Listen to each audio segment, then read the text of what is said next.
Hello' everyone, আজি মা মই দেৱৰ আৰু জাজনী ওলালো লখিমপুৰলৈ বুলি মাক ডাক্তৰৰ ওচৰত দেখাবৰ কাৰণে, যিহেতু মাৰ গাটো অলপমান ভাল নাছিল। আৰু লখিমপুৰতে জাজনীৰ ঘৰ, সেইকাৰণে তাই ঘৰৰ কাৰণে মাংস কিনি ল'লে। আমাৰ দুজনী সিহঁতৰ ঘৰ নমাই মা আৰু ভাইটি গ'ল ডাক্তৰৰ ওচৰত। এইপিনে তাই মোৰ কাৰণে বনাই আছে গাখীৰ চাহ। যিহেতু তাইৰ মাও ঘৰত নাছিল, গুৱাহাটীলৈ গৈছিল, সেইকাৰণে তাইয়ে মোক চাহ বনাই দিলে। ময়ো মজাকে চাহকাপ খাই ল'লো। এইবাৰ আকৌ দুয়োজনীয়ে খানা বনোৱা লাগিলো।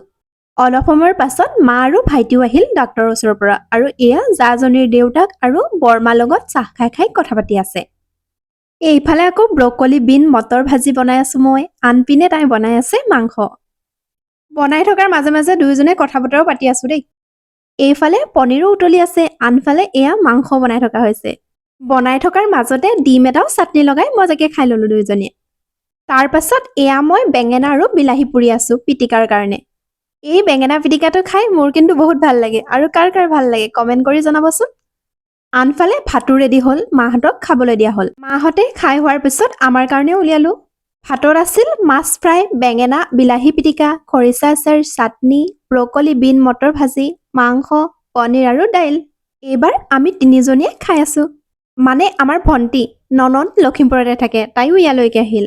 খাই থকাৰ মাজতে এয়া বৰমাই আনি দিছেহি নিমখ। খাই বৈ আজৰি হৈ সকলোৰে পৰা বিদায় লৈ আমিও ঘৰলৈ বুলি ওলালো। আজিৰ ভিডিঅ'ত ইমানেই, বাই।